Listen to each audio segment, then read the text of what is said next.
What? Is it I out? wasn't even fucking recording. Now we're recording. And take two. Should have asked. So we didn't do the fucking. I think, You know what I mean? That's where the clap has value, I guess. Damn, bro. It's all right. Missed that whole part of me singing in the beginning. You know, Fuck your singing, I was bro. gonna throw down.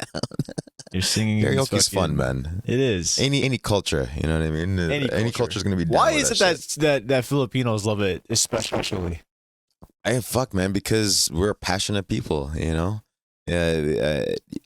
We like to sing, we like to dance, we like to play basketball. We're basically, yeah. That's the thing, yeah, because you could boil it down to us loving to sing. On the way here, I was thinking, man, I must look. I always think that when I pull up to a four-way stop, like whatever, an intersection, Yeah.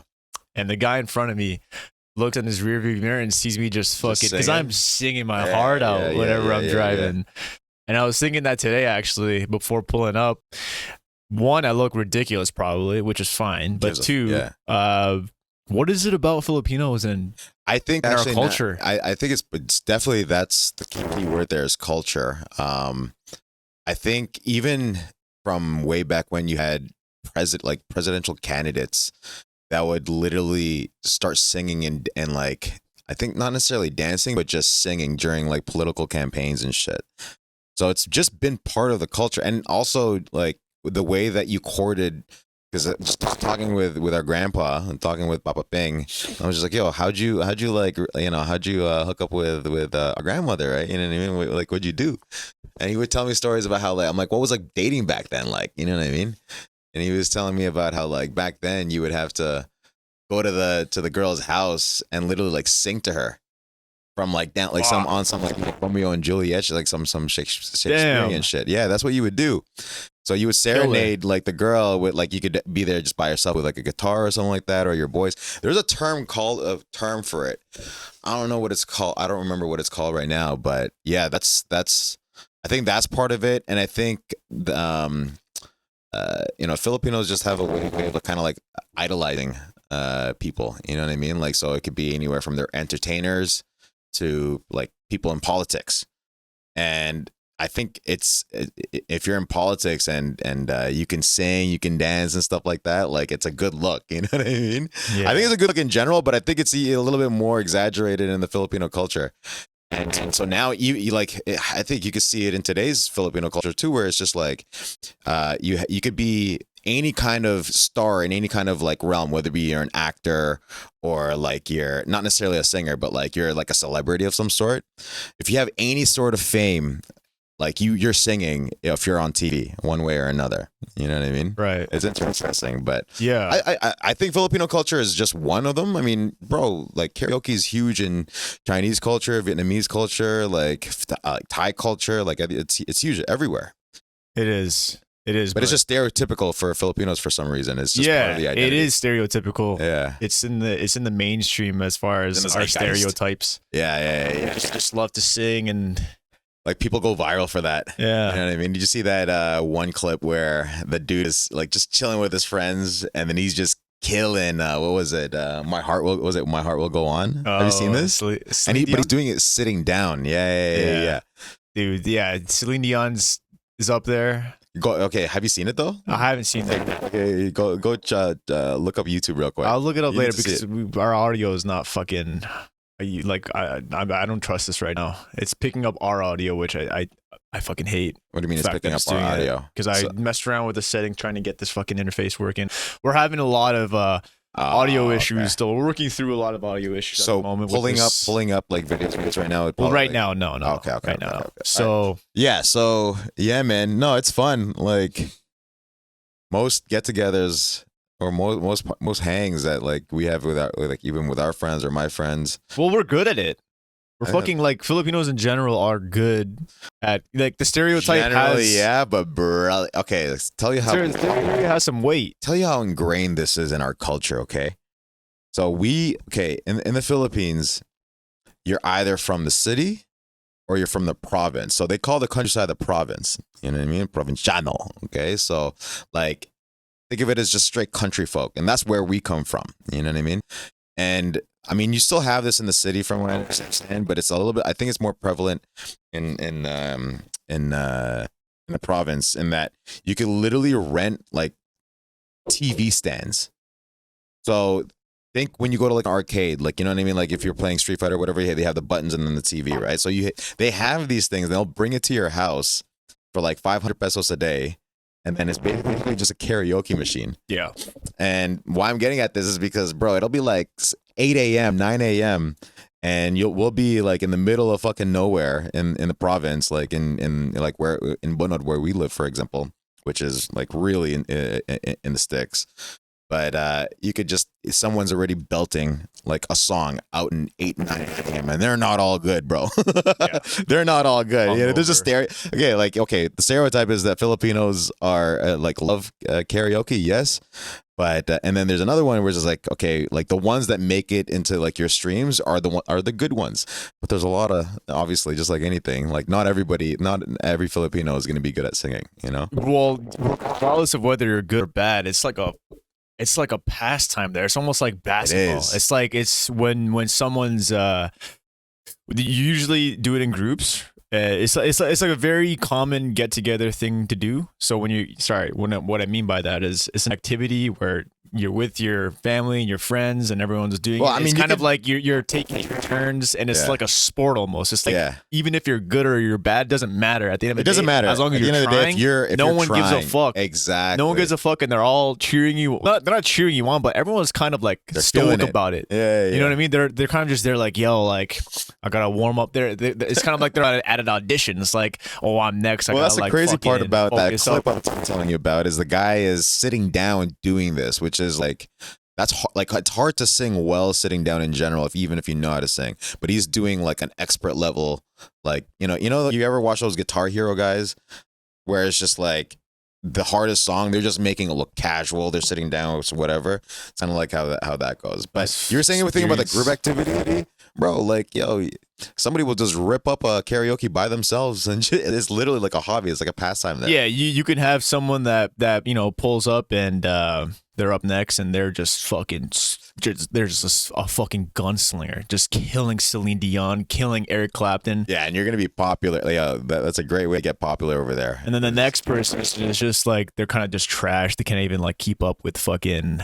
I don't even know. They can't even keep up with the ABCs of karaoke. But then it doesn't matter at the end of the day. Like, as long as you're trying. And they all have the same song selection. Like everybody knows certain songs that are just like, the go-tos or whatever. Yeah. Frank Sinatra's up there. We have a great karaoke memory, man. They fucking love David Bowie down there. Remember when we sang "Shallow" to Mom in Bunod? That was hilarious. That was a great time. But shout out Lady Gaga and Bradley Cooper. I don't know. It's interesting. It's almost I've been like, I don't know what the fuck happened this week though. What the fuck happened? Joe Rogan just got paid. He got the bag, bro. Yeah, our boy. This guy got 250. I think, like, look it up real quick. Our Lord and Savior. Like $250 million with Spotify, exclusive deal. And the crazy part about it is, like, I think Spotify is kind of acknowledging how much of an impact that Rogan already has, because I think it's the fact that he's on there is like, and I am guilty of it too. Or before, I would have an actual podcast app. You know what I mean? A separate one from Spotify. But I mean, I was already using Spotify even prior to Joe Rogan like getting signed over, because of like mostly because of Burr and like the other podcasts that I follow. But I think because of Rogan moving to Spotify, a lot of the people that had like their podcasts on Apple or like another podcast app, for example, I think the behavior started changing to starting to use Spotify. So I think they probably have like those stats and those numbers and metrics. I think Rogan's team was just like, yo, we're fundamentally changing the way that people are behaving when it comes to consuming like media like that. Yeah. You know what I mean? Because Spotify was always music, but now it's music and podcasts. It's been like that for a while, I think. It has been. It's been like that for a few years. Mainstream wise, though. Yeah. I think it really, they probably saw some, like, if I was on Rogan's team, I would probably try to pull up numbers that says how many people were consuming podcasts Like, did you see a net like increase on all podcasts after that point in time? That probably, that's what I'm saying. So I think that's like, so that's gonna have spillover effect into music too, right? Like, it's not like now where people were maybe using Apple, right, for music. I bet you that there's a huge percentage of people that are now, because they're already like on Spotify for their favorite podcast, are probably just starting to change their behavior and start listening to music through Spotify now too. You know what I mean? So I think that's probably where, like, how do you come up with a silly number like $250 million? You know what I mean? Because like you're basically just trying to keep him like on Spotify exclusively. Yeah. And there's for sure a science to it. Oh yeah, there's for sure some kind of calculated methods behind it, and there's fundamentals behind it too. Like, it depends on viewership, it depends on the growth of that viewership, how that looks like, I would presume, and other things. And so what I think about that, I think about the criminal amounts of money that they've been giving to not just like folks like Rogan, but also folks in other platforms like Twitch specifically. Like Twitch streamers getting the fucking bag. Yeah, bro. It's guys like wild. XQC and just other like Aiden Ross got the bag. Like, those guys like that. Hysanat, like all those streamers or whatever. That's a different ballgame for sure, though. It's interesting. It's really in that for that generation that are on streams like constantly, like, because that all comes from gaming, right? Like, it's not like it has its origins in gaming. Like, all those guys, they were that's how they started, right? Yeah, they were streaming gaming. Yeah, and man, I feel like there's a trend now towards moving towards more like reality type content, like reality TV almost. Where it's you're absolutely right. It started from gaming, and most people that are in that space, in the streaming space, a lot of them are gamers still. But you guys like Kai Cenat, for example, and Aiden Ross, that they might game, but like gaming's maybe it's branched out. It's branched out. A quarter of their content. Yeah, no, exactly. No, I agree. I mean, so like going back to Rogan is just kind of crazy. I mean, it's no mystery that obviously we're heavily influenced by Rogan, just by the nature of like the look of our pod. Even the way that, like, even the content that we talk about is even the way we talk, even the way we look. Perhaps 100%. You know what I mean? I definitely got 100% from Rogan, but anyway, so the way we fucking. We're just basically hacks. We're just basically hacks. That's basically what it is. We're hacks. You know what I mean?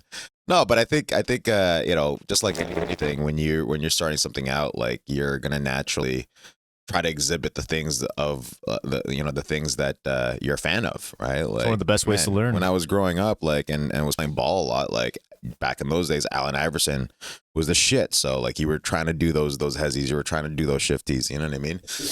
It's no different than podcasting. Like, obviously you're going to try to mimic and emulate what you admire, as far as what you think is good, is a good example of that space. Right.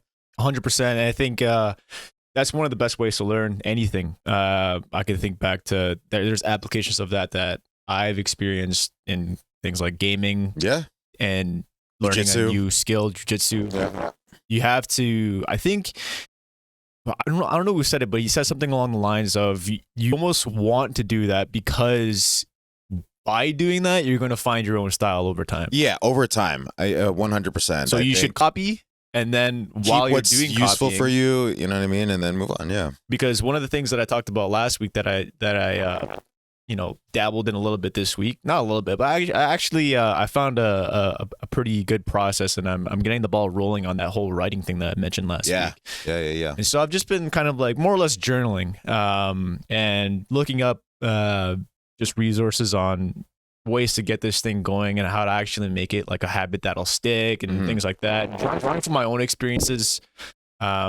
So copying, I think, is something that I looked at, and I've actually gotten some validation online through some resources that I've seen that said that copying is actually a really good way 100%. to get started. So what that would look like in the writing context is I would literally just copy other people. It's like if I see a blog post that I like, or I see a tweet that I like, I'll save it, and then I'll handwrite it. And I got this tip from Sam Parr and John Puri from My First Million, and they said that shout out those guys, great pod. Yeah, great pod. They actually had a whole quote unquote masterclass, hour-long, like a methodology about it on how to be a better writer. And cool. It's in the first tip that they said is to copy other people's work and to have a swipe file where you have an inventory basically of other people's work.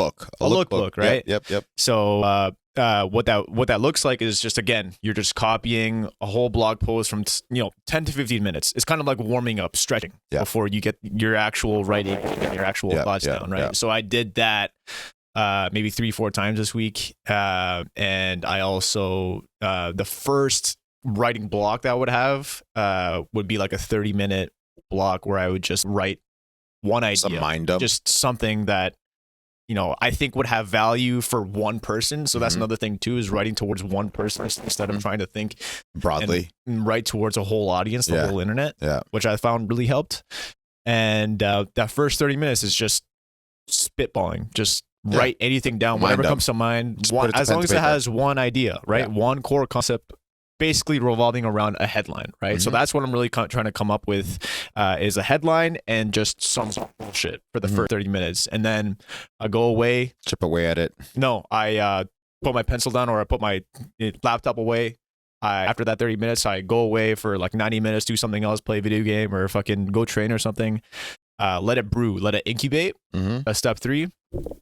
And then the real magic then happens in step 4, which is the editing part, where I look back at the piece of shit that I wrote, and then I just make it better. I move things around. I put this in the top. Like a big rock that you have your chisel now, and you're just exactly. So I found that that's kind of been like the high level process that so far that's been working. It's been working, and it's definitely a more unique approach. I think the one takeaway that I've got from it, which is really validating for me, just the past week doing it, is it really just forces you to actually like think clearly, and because you can't hide, like when you are writing stuff and it's shit, you're like, yo, that's like, I don't really have feel the inauthenticity.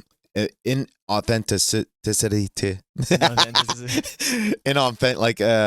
it's inauthentic as you're writing, it's like, nah, that's some bullshit. Yeah. Because what 100%. What they also suggested as well is that when you're writing, you want to write like you're talking. You know what I mean? Like the things that I would like when I first, all the times that I've tried journaling and like writing before in my life, I always tried to write it and try to sound someone that I'm not. That you're not. It's not in your voice. It's not my voice. Well, that's where the great writer is like, you could you just literally read a sentence like, yo, I know who that is. Yeah. Just by the way that they're writing. Yeah. Yeah, and it's also that, but also that's how they would actually talk in like person, right? Like, why would I talk about fucking like TikTok if like I don't even talk about TikTok, because I'm not really on TikTok. But here I am trying to write about topics that I think other people might find interesting. I don't even find interesting myself. You don't find it interesting yourself.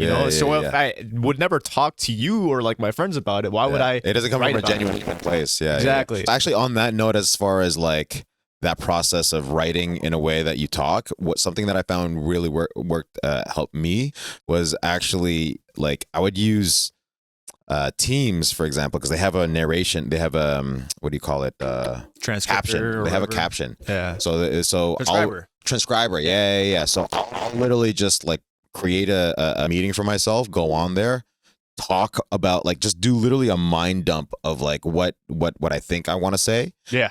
And then take the caption, and then now the incubate part is just like, to your point, walking away, coming back, seeing what I actually said, and then chipping away at it. You know what I mean? Yeah. And then making it more concise. Because that's one of the things that I have is like, when I'm talking, sometimes I'm not the most concise person when it comes to like making a point. You know what I mean? And I want to use like less fat and when I'm making my like, statements or whatever. But yeah, so I mean, I don't know. Maybe that'll help you as far as kind of talking in your voice that way. Well, that's what the pod's been really helpful for. Through that lens, is because like sometimes, especially when I'm editing it, I'm listening to myself, right? Which I find is a really good pastime too, because I'm listening to myself and I'm thinking, I'm like, more often than not, I'm cringing at myself. It's like same reasons as you, like, I'm not that concise right now, right? And, not that punchy, and also just feeling like I'm trying too hard, trying to, which is so counterintuitive because I'm trying too hard to be someone that I'm not. That you're not. You know what I mean? Exactly. So I think, yeah, like it's real. I think it's just, especially while we're building this out, that skill is going to be so. Exactly. No, it'll come. It'll come. You're already conscious of it. Yeah. Right. So, yeah, I mean, it's just like anything. You keep working at it, I think. Yeah, you keep working at it, and it's also one of those things that I don't know. I'll definitely see it being something that I could do for like the long term. I've been framing a lot of my thinking when it comes to the stuff that I'm doing nowadays, and I don't know if it's just like because I'm having not because I'm having a quote unquote core life crisis or something, but because I'm like at that age now where I think I'm 28, where I feel like I'm at that age now where it's like, okay, like I think I know myself to a degree. I think I'm mostly right. And so one of those things that I've thought about, not even the past week, but over the past couple of months, since the new year, really. I don't know. Like, I'm not trying to be like this cringy fucking New Year's resolution guy or whatever. New me. Yeah. So I think I'm just thinking. No, you're just a reflective person, right? Like, yeah. In that you're getting to that age now where you're just like, fuck, I'm a little bit more mortal than perhaps my younger dumbass me is, and it's just like, I think within your personality, the fact that you are reflective is just. This is completely normal. Right. And so yeah, it's not so much comparing to myself like how I was when I was younger, but more just trying to understand my own style and my own approach to certain things. And so I think the core thing that I was looking at or was thinking about is that when I'm doing stuff in my routine in my day to day, I'm kind of thinking like long term now. Like I'm just thinking like this is like being a podcaster, being a writer, being someone that trains jiu-jitsu, someone that plays basketball. Those are all things that I want to be doing 30, 40 years for 30, 40 years. It's not this thing where it's like one and done, do it for like a year and a half and I'm over with it, right? And even just like my approach to other things too, like my finances and stuff, right? Like as long as you're doing the right things every single day, big or small, but like mostly small, because like a lot of those decisions are going to be micro decisions that you make. Money in the bank, baby. Yeah, it's money in the bank. But not just for finances, but also. No, I'm saying like figuratively, right, like you're banking that every day. It's like if you're doing like it's like laying a brick. You know what I mean? Like I might start off with no fucking wall in front of me, but each day that passes is going to be a single brick. Exactly. And if I'm going to do my best to just lay that single brick as best I can. Now there are going to be days where it's not going to be. It might be a little bit fucking straight. Might be like might be a little bit crooked, you know what I mean? But over time, now you have a wall standing in front of you. Yeah, exactly. And that's I don't know if that's like and like you summed it up perfectly there, because that's exactly how I'm kind of. That's the mindset. That's the mindset that you have now. That's dope. That's a dope mindset. That's how I'm approaching like virtually everything. And then now, because of that mindset and understanding that, you know what, it's all right to have an off day. It's all right to not be perfect every single day. But I think it just speaks to consistency is key, man. Yeah. With anything, with your skill development, with your career, with your relationships with people, like as long as you take it like day by day, brick by brick, you'll come up with a wall. You know what I mean? And I think that's such a it's a mentality and it's a mindset that isn't really preached.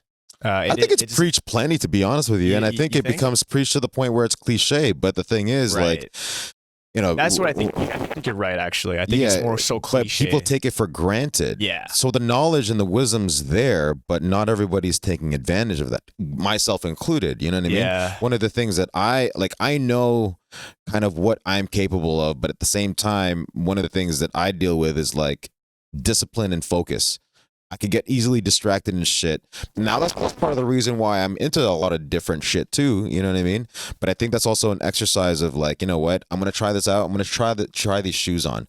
Maybe they fit. Maybe they're sick. Maybe they're not. I might take them off. You know what I mean? But like that's with me, like with any skill, like getting into stuff. But there are certain things that I've gotten into where I was like, you know what?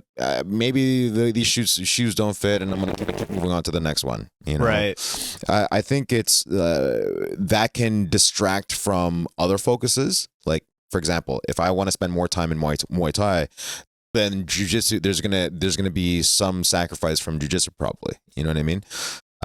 But the point I was getting at is like when it comes to any kind of that skill development, as long as you're focused and disciplined with that, it's a dangerous concoction in terms of like you becoming sick at that. And that's kind of what I have to deal with. Is I know what the right things, like what you're saying is like what the right things are. Like I'm gonna do these things right, I'm gonna lay this brick, but like I'm also lazy. Yeah, you know what I mean? Like I don't, sometimes they're like I know I have to go shit too. I have to, instead of just fucking watching another episode of One Piece, I know I could be using this time better to be doing something like more productive. You know what I mean? Yeah, there's that. I do really value leisure time. I think that's really important as well. There's a balance. There's right? a balance for sure. 100%, because this whole hustle culture, man, don't get it twisted. Yeah, don't get it twisted. Like it's not, that shit's not scalable. You want to burn yourself out? Like go for it. You know. Yeah. But I think everybody should learn that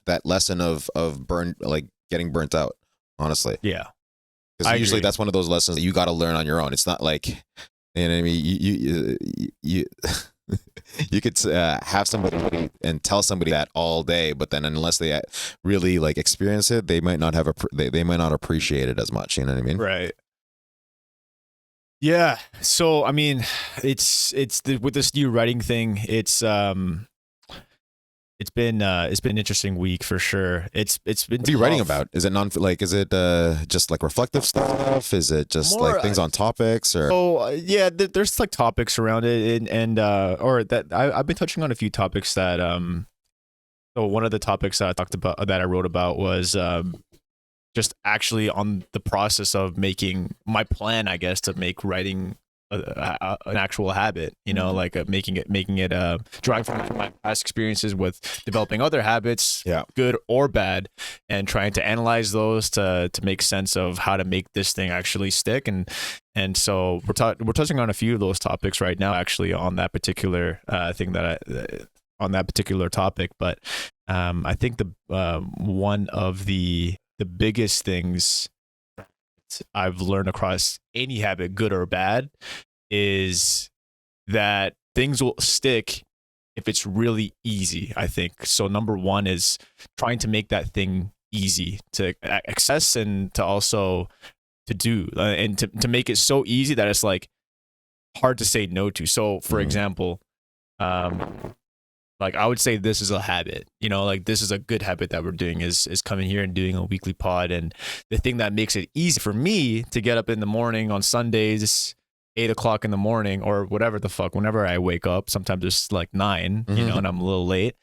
But what makes it easy is the fact that I know that you're going to be here. Yeah.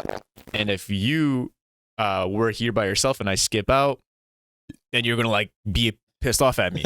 So I don't want you to get pissed off at me, and I want to keep this cadence that we have going on. Exactly. So that makes it easier for me to get up in the morning and actually make the drive. So that part for me as well, but I also, this is fun. Yeah. I think that's a big important thing as well, is that like, yes, when you're learning a skill, if you can make it fun, if you could kind of like gamify it, or you know what I mean, like I think it makes it a little bit more engaging. You have to find it fun. If you don't find it fun, then what the fuck are you doing it for? Yes, you know what I mean. Yeah, you have to have some kind of enjoyment, and that was actually that was the second one. No, in no particular order, but for me, it was just off the top of my head. I have my document in front of me, but I wrote that whether it's good or bad, again, because this could go the other way, right? Like not all habits are going to be good habits. Like I would just put gaming, you know, just like casually gaming as kind of like a quote unquote bad. Well, sometimes it could be good leisure time, right? But if it's extensive, then it becomes like a bad thing, right? Anyway, if it's unbalanced, right? Yeah. But so the second thing would be make it fun. Third thing would be if you can and you really want to make something stick, have some kind of stake that's involved. Have like some kind of like contract with yourself, right? Like and stick to it, right? So for this, it's kind of the same thing. Like for the podcast, it's if I don't come home, then I'm going to leave my brother hanging, and he's going to have to do it himself, and he's going to get pissed off at me. And I also feel myself because I made that promise to myself that I would come once a week on Sundays to do this thing. And another example would be if there's money involved in something. So for I think of jiu-jitsu, right? I signed up for a year subscription, and if I miss out on 2 classes out of the week, loss, then it's a financial loss, right? Yeah. So that's another factor. I can't think of another. There's and so among I think that others, speaks to motivation. I think and everybody's motivation is going to be different for things, right? But the fact that you're reflecting on like what I think we're speaking about what motivates you to do this, right? It's not just a quick buck. You're doing it. In my opinion, we're doing this for the right things, for the right reasons. Yeah. You know what I mean? We're not in here necessarily like trying to make all the money in the world. I think that would be like a bonus to be honest with you. Like that's not necessarily like a primary goal of ours. But I think everything else, like leading up to that, I think is a good reason to do it. You know what I mean? And I think it goes back to kind of the philosophy of this is that through our lens and our own like life experiences, if we could then impart some value to whoever's watching, whether it be actual like organic audience that just randomly find us through the algo and through YouTube, or even for people that know us personally, like our close friends and family, for example, if they can get value out of this, I think it's a net positive. But for me, I wouldn't be here if this wasn't fun. I wouldn't be here if I didn't think that this is a cool skill to develop. You know what I mean? Right. Yeah. 100%. And that really boils down to what you just said. Boils down to being just very crystal clear on like why you're doing things, right? Being very intentional. And so you brought up because you're really, and I'm also kind of like this too, where we like to try different things. We like to try a lot of different things, right? And I think the things that stick, well, so there's 2 parts to this. I think the part that is explorative, right? Like the part that's like curious, like that's, I think we're genuinely just curious people. So that's part of the thing, the reason why we like to try so many different things and to experiment, right? But then I think the second half that is the factor that makes things longer term and makes things actually stick more is the fact that we think that there's it's almost like we want to be that person, that end game. So jiu-jitsu is a great example where of course, like you were the one that got me into it, but originally for you, it was kind of just like, this is like a cool thing where you can get like a great workout. Oh, it seems that people are pretty cool that do it at the gym, and it's just interesting in itself, right? Like just grappling in general. Like we haven't really had that kind of training before, and so that's what was the hook to bring us into that. But what made it long term was one day opening a gym, was one day being like possibly like we had aspirations of like being in competitions and being like really really good at that thing, right? So that's, I think those 2 factors are the why, right? Like being crystal clear. That's like definitely a part of it. Like it's the so what. I mean, I think for me the idea of just being a martial artist was part of why. Like I really liked the concept of how do I systemize and apply like techniques in such a way that like I can actually execute submissions, and like I like that gamification of it. You know what I mean? I mean, man, like we're guys, you know what I mean? Like we're just innately going to be a little bit more like rough and tumble and aggressive. And I think it's a great outlet for seeing the dark, like what that aggression, having a good safe space to exert certain aggression and in such a way that, like, I think in order for you to be a kind, loving person where like you have a good balance there, is you have to see the other side of that. You know what I mean? Like, I think part of the reason why so many guys that are like black belts, for example, or like in any kind of like martial art, and in a good, in a solid martial art anyway, none of that this wushu bullshit, is because, you can see the dark side of people through this. And it's just like, okay. And when you do see that, like, it's like a question of like, okay, am I going to be a fucking dick right now and then potentially like hurt my training partner? Or am I going to be able to have like the grace to kind of like hold back and like, you know what I mean? Be kind in that like dangerous type of position. I think, I don't know. I don't know what point I was making anymore and how we got here, but yeah, I think it's definitely. I think the point you're touching on, and I agree completely too. We touched on it previously. Is you got to have some kind of like genuine interest in that thing. Whether you got to have a genuine interest in it, yeah. Like you have to, and it has to be fun for you too. Like there's the fun aspect for you, and also there's also the benefit that you were describing, which I think is like just the benefit of martial arts in general, right? And so jiu-jitsu obviously falls into that bucket. But yep. Sorry, I was just, like, I think what you were getting at was like, you don't necessarily have to have a goal of opening up a gym in order to stay within jiu-jitsu. Like, so it's, I think what the point I was trying to make was, it's good if that is a motivation of yours. Then you could kind of like, that's your long-term goal, and then you're going to break out with that into smaller goals to get there. But I think even just from on a day-to-day, like it being like a fitness, like you staying in shape, you having a good community behind you, and not necessarily like, I don't have to have a goal of like opening up a gym. I might not even like have a goal of being like a martial artist per se, but if I enjoy going into a school and training jiu-jitsu, like that's enough. You know what I mean? Yeah, that could be enough. But I think the danger with that, or not, it's not even the danger, but I think if okay, so like I'll kind of frame, I'll push back on that and give you my framing for why I'm thinking this, and so you give me your thoughts. But the quote unquote danger with that, or I guess the gap there is that if that might not be a reason enough for me to get up when I'm really fucking tired or really lazy or really exhausted from work to go and train jujitsu, because it's just not like enough of a core thing that's kind of like a fire in my body to be like, like I'm gonna fucking go out of my way to make this happen right now. Whereas if I had the goal of being, so when I think of like, if we're just talking about jujitsu, right? I've really had like a kind of a refreshing take on like why I'm doing it in the first place. At first, I thought it was just it was for the same reasons as you, less the gym, more so. My reasons for getting to the first place was because one, it was fun, right? Like I genuinely like learning new submissions, learning new moves, and I think that like I'm just like the way my brain is wired and how I find things fun in general is really aligned with jiu-jitsu and just the whole culture of the martial art.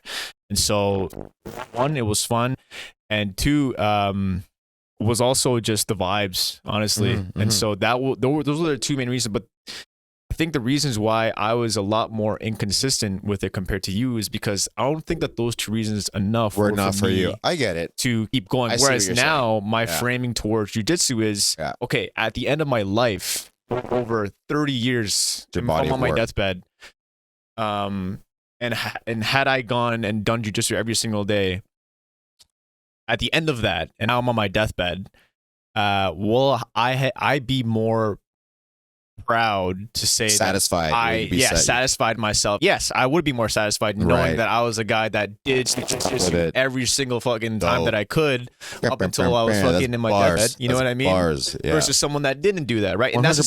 That's the same thing. And at that moment too, I can confidently say that I was a jiu-jitsu practitioner, right?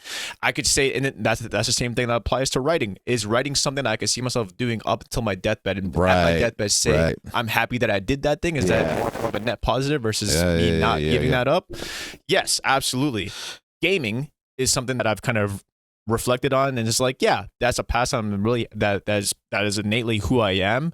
But is that something that I'm going to like, that I want to put on the same level as like writing and you know what's interesting is that to you it's a very individual thing, right? Like it is, because to some people, jiu-jitsu is that leisure time, like how you're doing gaming. You know what I mean? And that's completely fine. But I think what you're getting at is, you mentioned like the quarter life crisis earlier, and I think it's definitely something that, especially in our generation, a lot of people kind of go through, right?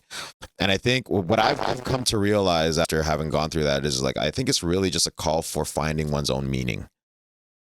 Finding, like, giving meaning to your life in some sort of way, because a lot of people arrive at that 25, 26 and realize, shit, like this is what life's about now. Like like before, my path was so defined. Like, you know, you go to elementary school, you go to high school, you go to college, and you get a degree or whatever.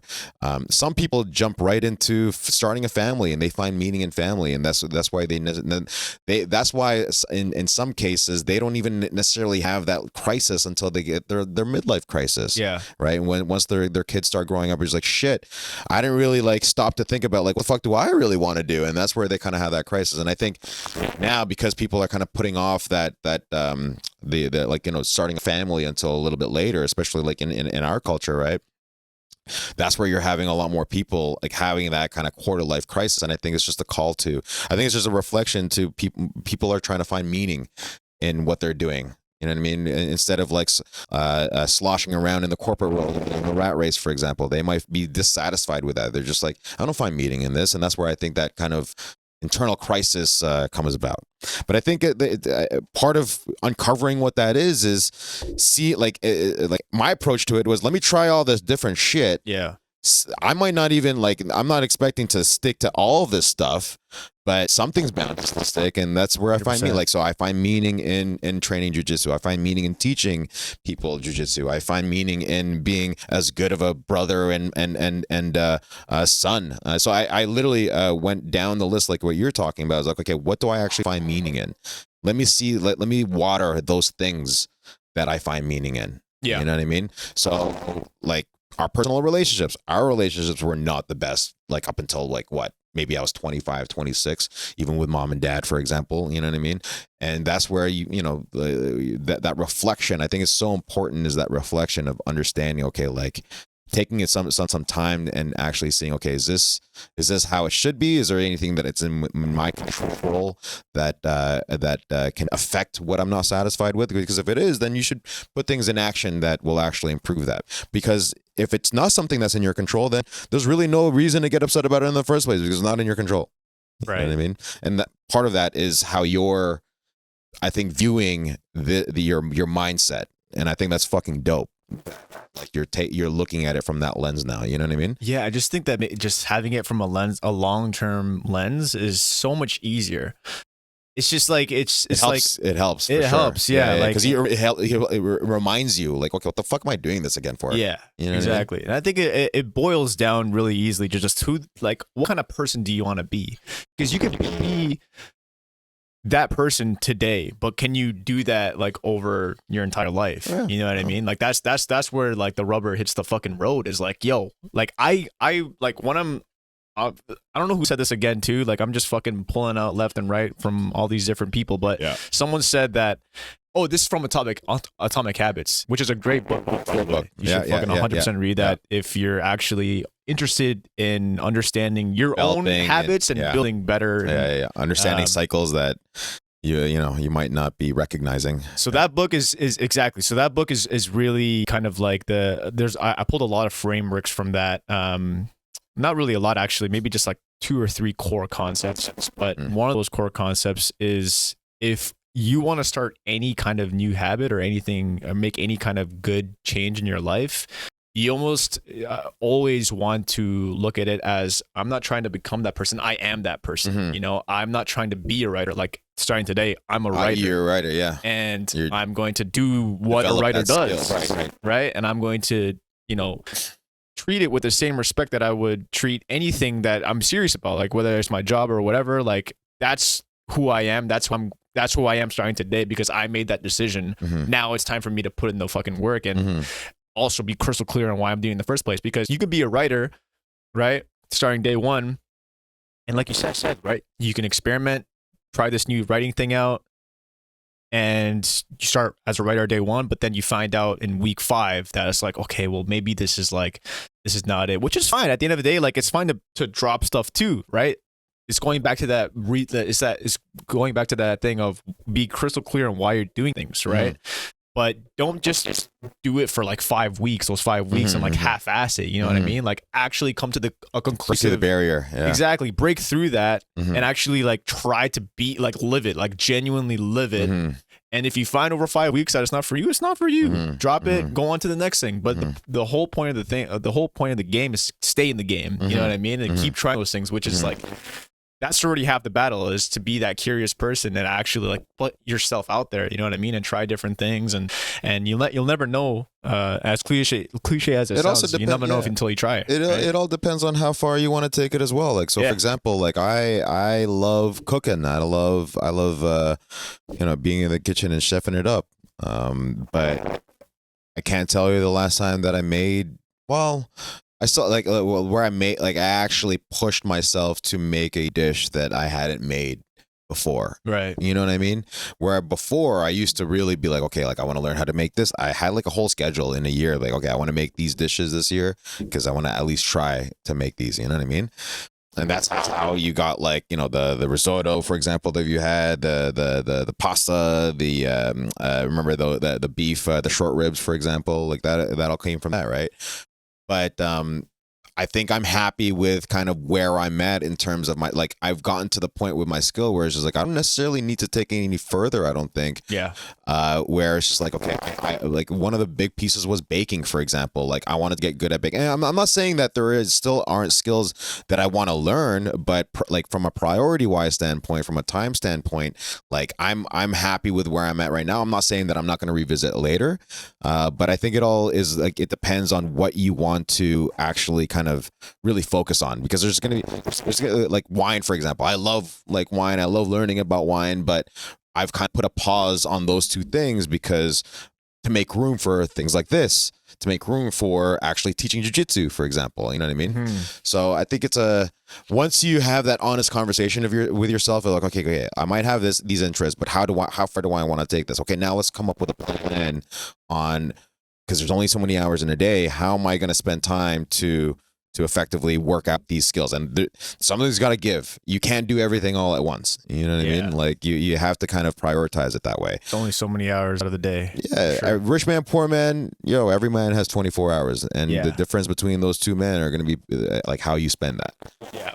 So reflecting back on just like this, and let's just talk about this in general, like podcasting in general, I think is just, like, when I'm on my deathbed, I can confidently say, man, like if I was that person that had like 2,000 episodes, like Rogan, I'd be fucking that'd be bet your ass. A body of work. Dope. Yeah, 100%. I'd be so happy. That's hours, thousands of hours. I'd be proud as fuck if I. That's thousands of hours of just stuff, like just documenting us. You know what I mean? Documenting us, documenting our conversations with 100%. Other people, and just having like this body of work where it was genuinely just because we were interested in doing that thing. And hey, man, look, it's just like, and going back to Rogan again, but he had a really cool guest on recently. His most recent podcast was Tom Green. And it's just wild because in the wake of this 250, like this big deal that he got from Spotify, he had Tom Green come on. Why is that significant? Well, Tom Green is actually like a forerunner, right? Like he is one of the guys that's kind of responsible for what you see today as a podcast that's like on video and on audio. Because Rogan went on as a guest of his back in, like, I want to say in the early 2000s or something like that, 2007, 2006, something like that. And he was just like, he like literally it was a set just like this, but it was in his house.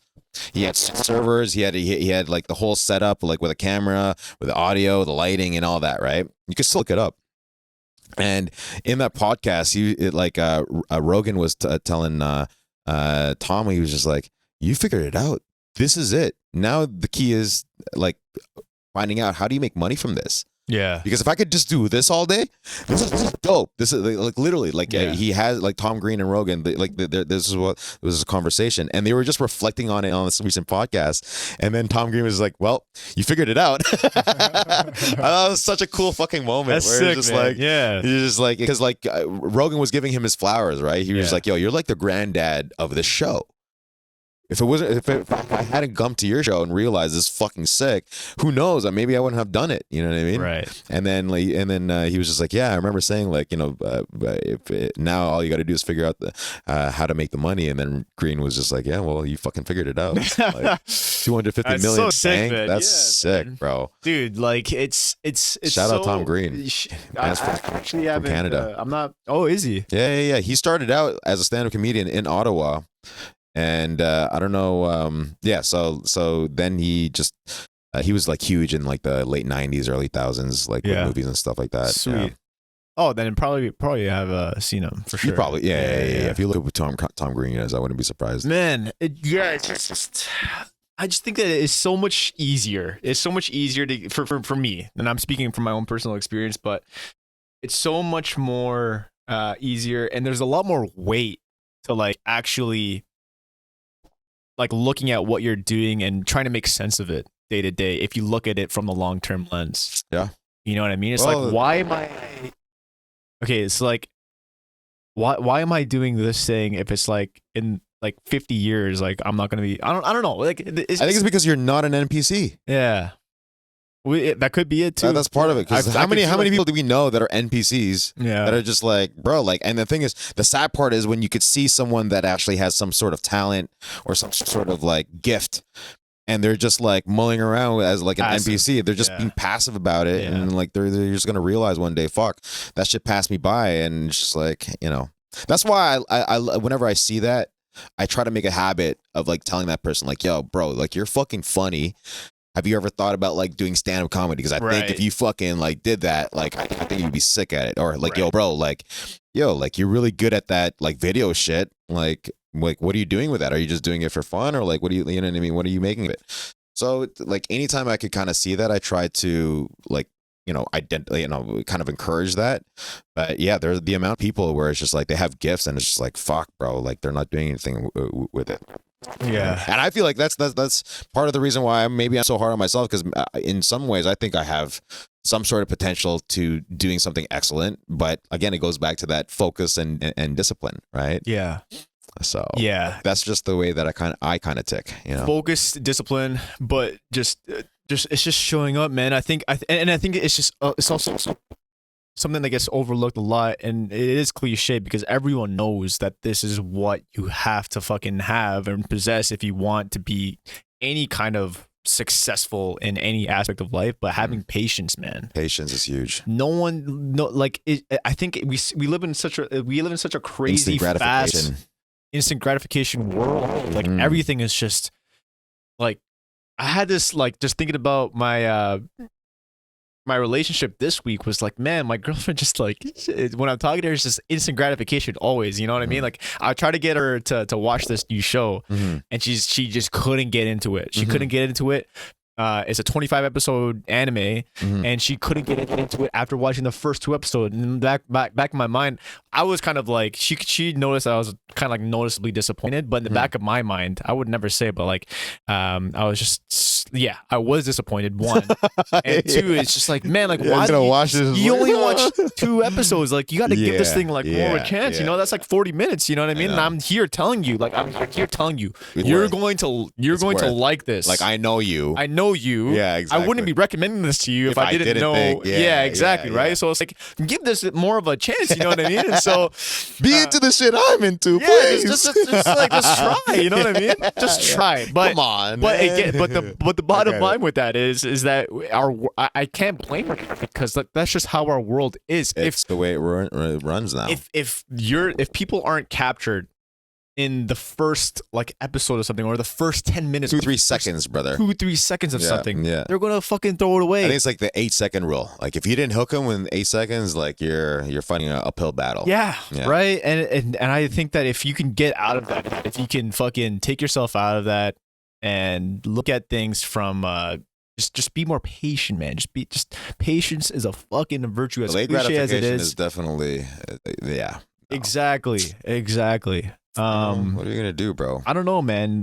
What are you gonna do? At the end of the day, I think the people that can tap into that, like you and I and other people that we know, it's a superpower. Like I think 100%. Yeah, because like I think and Dana White said this, and I completely agree, and that's why I think I have such a tenacity for just like keep trying new things and seeing like this, for example. Is the fact that he's like he has a mindset, and I agree with him, where he's just like, yo, with this kind of generation, with like many people that are this that are like, that are this weak-minded. I love that. I don't know if that's like verbatim. That's basically what he was saying. He's like, if you don't kill it, that's on you. Yeah. And I'm like, okay, that's a good fucking point. That's a good fucking way to put it. That's a great fucking point. So it's powerful, just like, Dana White. nah, bro, Dana Powerful. That guy, that guy's a motherfucker, man. He's a motherfucker. Like he is the kind. Like if I was a billionaire fucking megastar, like I'd want to be like I'd want to be like a Dana White. Yeah, Dana White is definitely goals, bro. Yeah, he's like, goals, man. Like Dana White, Rogan. The way that he runs his business, the way that he like is just like the loyalty factor. Like, do you see him leave Howie Mandel's podcast? Was that real? I don't know. I think it might have been a bit, bro. It might have been a bit. I think it might have been a bit, but I can't tell honestly. I haven't heard much from that afterwards. So for those that are watching, like there was this Howie Mandel is this comedian. Like he was on this show called Deal or No Deal, like huge show. And now he has a podcast, actually also a Canadian, Howie Mandel, shout out him. But apparently, so Dana White went on to a show and from what I saw, Howie Mandel was like giving him flowers. So I don't think like he was saying anything. Has to have been a bit then. Yeah, I think so, right? Because good for them. But yeah, I mean, so Dana White within like 30 seconds like left and he's like, I'm tired, like I got to go, whatever. So I don't. It came off feeling like it was a bit, but I don't know whether or not that actually turned out to be the case. Yeah. Well, regardless, yeah, I don't know. We had a couple of fucking other topics that we wanted to talk about. We kind of went down this whole fucking rabbit hole here, which I think is honestly, it's fine. I mean, and I texted you last night and I said, man, we should probably like get away from this whole core concept thing. Yeah, what is this core? You didn't respond to that. Yeah. So, because we were trying to frame every single podcast, and I think we even mentioned it on the like an earlier pod too, that we wanted to come into each week with something that is like a topic that's more core, more central for each episode, and then have like these other kind of miscellaneous topics. Oh yeah. Right, that was kind of like the format we were thinking of. But like thinking about just this past week and just thinking about like guys like Rogan, Dana White, and how they approach certain things. It's like just go with it. Just go with it. Do whatever the fuck you feel is right. Do whatever the fuck you feel. Like, 'cause at the end of the day, if you find fun in that and you find interest in that thing, you're gonna talk about it more. You're gonna want to talk about it exactly more. And that's what's going to fuel the long term. One thing that I do like though is if you have something that you think would be valuable, then having that list already predetermined in your mind, and then putting up that as a topic, and then just from the flow of the conversation, we did it earlier, right? Like the top things that will keep you motivated to stay inside, like a skill development, patience, having fun, like all these things. You know what I mean? So we did that kind of like in an informal way. But I think if like on a week to week, I agree. Like I think at the end of the day, what like the methodology of us posting topics that I think pique our interest are good is a way to go, and then just that's like the way to go. Navigating through it, and then afterwards determining okay, what's going to be like the link, the name of the video, for example. But then if you throughout the week, if it's just like okay, you know what, something happened to me this week, and the more I reflected on is like okay, what are the top 3 things to do if this happens, or you know what I mean, whatever that list could be. Top, favorite foods, for example, like. If you come to like propose that as an idea, and then at the end, like in the conversation, the person that didn't come up with it should volley that to the person that did, so that they can say that list or whatever, and then at least that like you're still doing it with some level of intent. You know what I mean? But we don't have to pressure ourselves to do that every week. Because otherwise it might come off forced. You know what I mean? Right. That's the thing. Again, it's going back to that authenticity and going back to just having something like just making it fun at the end of the day. That's what it is. Like thinking of, because we've been doing it for the past like 8 weeks, man. We've been trying to come. It's like this 11th week now. No. Well, the past 8 weeks when we said this is the format that we want to go. Oh, with. I see what you're saying. You know what I mean? The past 8 weeks, it's like, okay, what the fuck? Like, I almost felt like pigeonholed into trying to come up. Pigeonholed, yeah. Held, past tense. Pigeonholed. Is that's an actual thing? No, shut the fuck up. This is pigeonholed. Yeah, I've never heard that, bro. Pigeonholed. You're right. What was the other one? Shit. What did you say the other week? Oh, shout of a doubt. No, yeah, without a shadow of a doubt. Without a shout of a doubt. I genuinely thought pigeonholed. Pigeonholed. Hold is not the there's fucking. Gonna be some Justinisms, bro. Some Westingisms. 100%. Bring them all on, man. Because no, I love it. But what's That was jokes. When doing the past 8 weeks, just trying to think of like a core theme to bring into every single episode. One, it didn't make it fucking fun. I'm not gonna lie. Like, I don't know. Yeah, you might have felt that pressure. I didn't. I don't think I felt that pressure. I mean, maybe it's because you're the one that was putting up the topics. I was putting up the core topics. You didn't have to. I didn't have to. So you just came in. You just brought in your own topics. Yeah, exactly. You know what I mean? just brought in my own topics, basically. Which is the way I think we should fucking. I think it's the way that we do it. Yeah, exactly. Because coming in with, because you're absolutely right. I felt like I was pigeonholed to fucking finding a topic. One, and then two. Yes. And then two, when we actually brought that topic to light and we were talking about it on the episode, it's like forced now. It was forced because now it's like we gotta talk about this thing. Yeah, it's like fuck. I actually don't have a take on this at all. That, or it could be also like, fuck, I don't really care about this. You know what I mean? Like I don't really give a fuck. I wouldn't talk about this to like anyone else. Whereas like what we talk about in general, self-development, exactly, fucking talking about basketball, One Piece. Exactly. Those are things that I would talk about, and those are the things that ultimately those random people, like you said, that are going to find us organically through Spotify, through YouTube, or they're whoever. buying into us. They're buying into that. They're buying into us because that's genuinely who we are. This is building in public, folks. You know what I'm saying? We're out here building. So a lot of this is probably like, maybe not the craziest topics for you on a personal level, but I think this speaks to what we were talking about earlier as far as this being a skill. Yeah. We're having fun doing it, and we're just kind of like being more intentional with it, where what is the most fun in this case. And I think that's a good guiding light for us, is like, is that fun? If it's not fun, fuck, go maybe the other way. Or sometimes we might have to have conversations that are not so fun. You know what I mean? Depends on the context. I think actually before fun should be genuine and like just being authentic.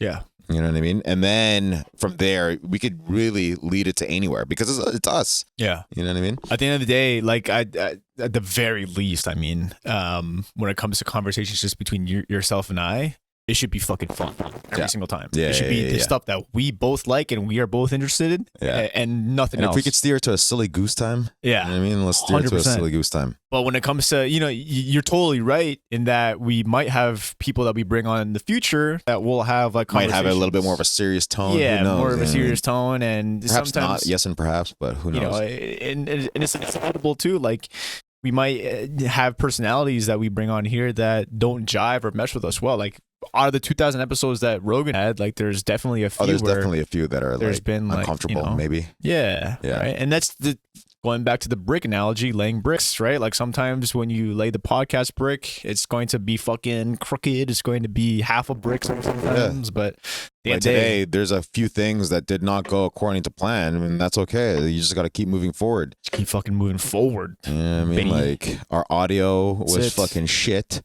We had like this whole like lantern lighting set that I wanted to do that didn't fucking work out. Yeah, but we're here, baby. You know what I mean? Yeah, we're here, and that was the what time is it actually? It's 11:47 right now. 11:47. Okay, we cut this then. What else do we have to talk about? Nothing crazy. There's just a few things, but we can save these for next week if anything. Like, we want to look at the One Piece progress. We want to look at Craig Jones. Shout out. Oh, man. Yeah. Unbelievable. Well, we owe ourselves a fucking whole segment on that. Brother. And maybe we can look at that next week. But yeah, we talked about my writing habit. We talked about just habits in general, which I think is probably the essential topic for today, if there was one. Just to like, yeah, Craig Jones winning the karate thing. He actually competed in that. It was a grappling thing, but I mean, in the karate, exactly, which is a dope. Like, I actually like that over the ring. To be honest with you, I like that more. It doesn't impede on like the site at all. But anyway, yeah. So Hopefully we bounce back next week for a little bit better setup. But I think this will still do. Yeah, this is still the same shit that we've showing been up, baby. Yeah, we doing the same shit that I'm we've gonna been remember to doing, bring headphones this time. Yeah, we gotta figure out the headphone thing. Anyway, all right, folks. That's a wrap. That's it for us. Peace. Bye. See ya.